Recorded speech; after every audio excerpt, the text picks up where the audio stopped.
যখন ক্লাস 4 থেকে 5-এ উঠলাম, আমার ঘরের লোক বলল যে না, ওকে পড়াতে হবে না, ও মেয়ে পড়াশোনা করে কি করবে। মনে মনে করলাম যে আমাকে পড়াবে আমি তাকেই বিয়ে করে নেব। একজন সাধারণ গৃহবধূ হয়ে তার এই বইয়ের যে মান, আমি জানি না, আমরা অনেক উপন্যাস পড়েছি, এত ভালো উপন্যাস আমি সান্তনার কাছে পড়ে অভিভূত হয়েছি। পারিনি, আমি বললাম যাক ঠিক আছে, অত গন্ডগোল এত বাদ দাও, দিয়ে বাচ্চা নিয়ে নিলাম। আমার পার্ট 2 পরীক্ষা হচ্ছে, মানে গ্র্যাজুয়েশনের পার্ট 2। আমার তখন আসন্ন প্রসবা। সংসার সামলে দাসপুরের এই গৃহবধূ প্রায় 25টি উপন্যাস লিখে ফেলেছেন।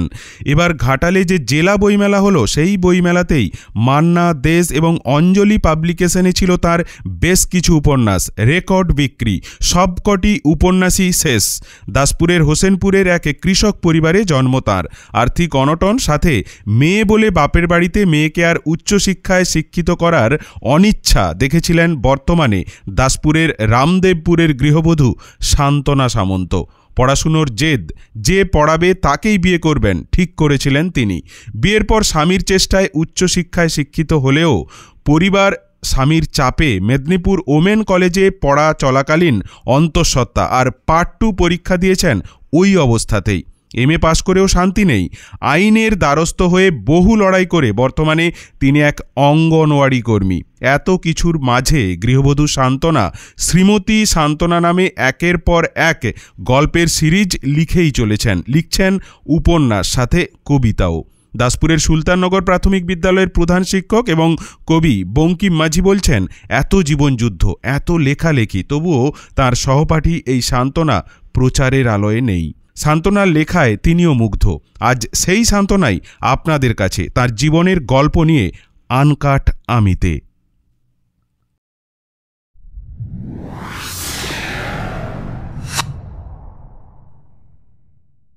নমস্কার, আমার নাম সান্তনা সামন্ত। আমি লেখালেখি করি শ্রীমতী সান্তনা নামে। ছোটবেলা থেকে খুব একদম যে দুধে ভাতে মানুষ হয়েছি তা নয়, আমি মানুষ হয়েছি খেটে খাওয়া মানুষের হাতে। আমি ছোটবেলা থেকে দেখেছি যে কি করে বড় হতে হয়।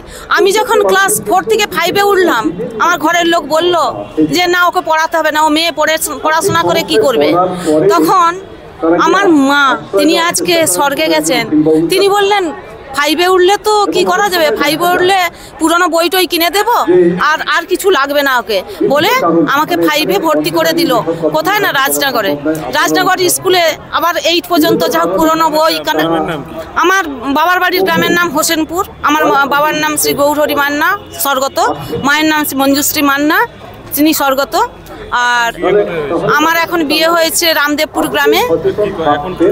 আমি এখন আইসিডিএস কর্মী। আইসিডিএসে আমি করি পড়াশোনা। আমি রাজনগর থেকে উচ্চ মাধ্যমিক করছিলাম।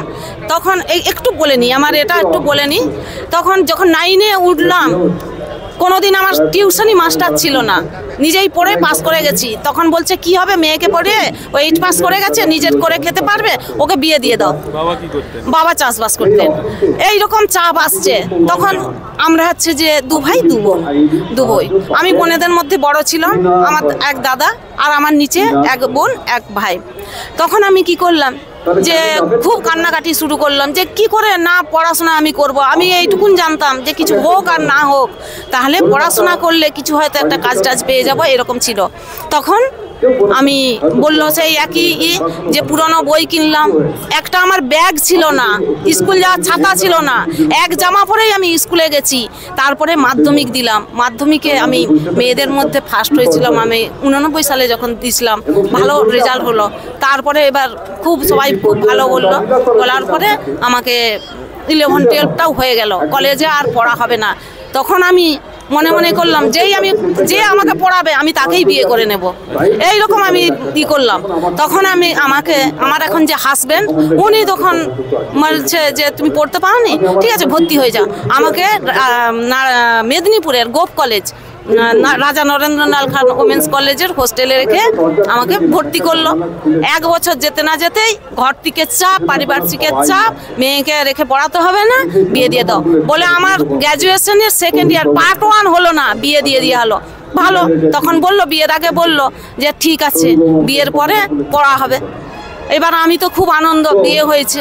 তারপরে যখনই পার্ট 1 পরীক্ষাটা হয়ে গেল, আমার উপর চাপ এলো, প্রেসার এলো যে তুমি, তখন একটাই বক্তব্য আমার হাজব্যান্ডের যে তোমার না হয় বয়স কম, কিন্তু আমার তো বয়স হয়ে গেছে, আমার বাচ্চা চাই। এবার আমি সত্যি কথা বলতে আমি লড়াই করতে পারিনি, এত লড়াই করেছি, আমি লড়াই করতে কিন্তু পারিনি। আমি বললাম যাক ঠিক আছে, অত গন্ডগোল বাদ দাও, দিয়ে বাচ্চা নিয়ে নিলাম।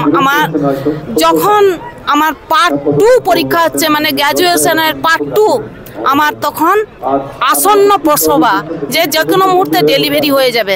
তখন তিনি তো গ্রামীণ প্র্যাকটিশনার্স, তবে যে সঙ্গে যে বসেছিলেন। তারপরে আমার বৃহস্পতিবার দিন আমার পরীক্ষা শেষ হলো, আমি বাড়িতে ফিরে এলাম। আমার সোমবার প্রথম বাচ্চা, আমার যে ছেলে অরিন্দম সামন্ত, সে এখন আয়ারল্যান্ডে আছে, সে হয়ে গেল। এই হচ্ছে আমার লড়াই।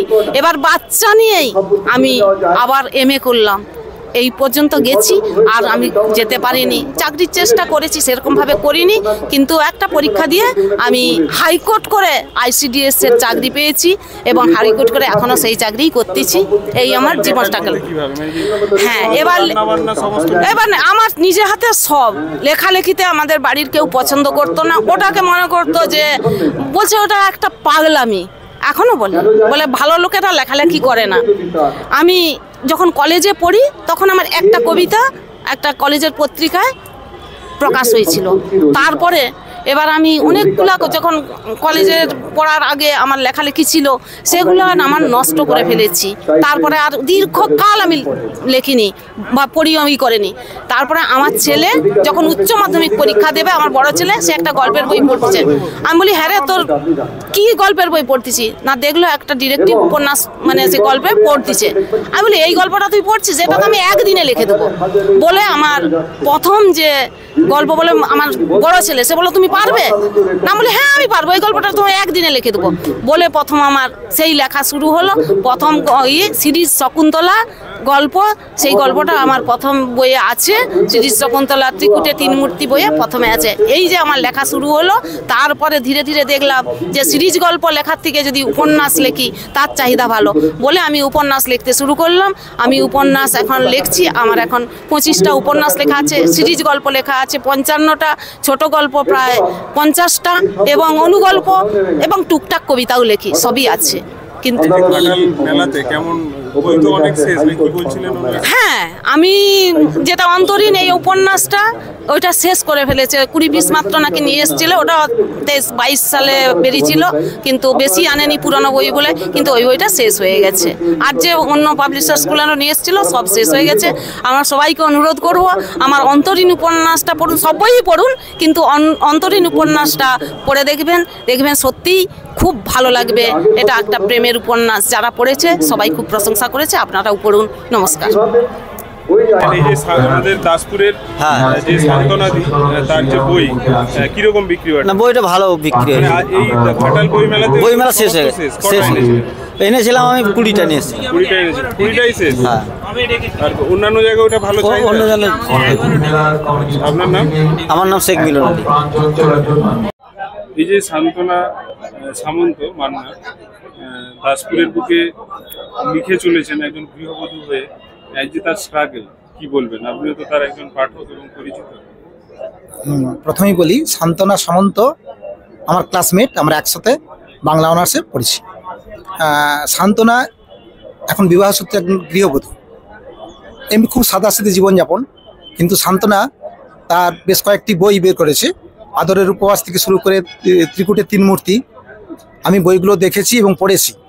একজন সাধারণ গৃহবধূ হয়ে তার এই বইয়ের যে মান, আমি জানি না, আমরা অনেক উপন্যাস পড়েছি, এত ভালো উপন্যাস আমি সান্ত্বনার কাছে পড়ে অভিভূত হয়েছি। সান্ত্বনাকে সেইভাবে এলাকার মানুষজন এখনও পরিচিতি পায়নি, তবে হ্যাঁ, ইদানিং কয়েকটা বই মান্না পাবলিকেশন থেকে বিভিন্ন জায়গায় প্রকাশ পেয়েছে, তাতে তার কিছুটা পরিচিতি এসেছে। আমি আশা করব সান্ত্বনা আগামী দিনে আরও ভালো উপন্যাসিক হয়ে উঠবে, এবং সঙ্গে সঙ্গে কিছু সে কবিতাও লেখে, যদিও তার কবি হিসেবে খুব একটা পরিচিতি নেই।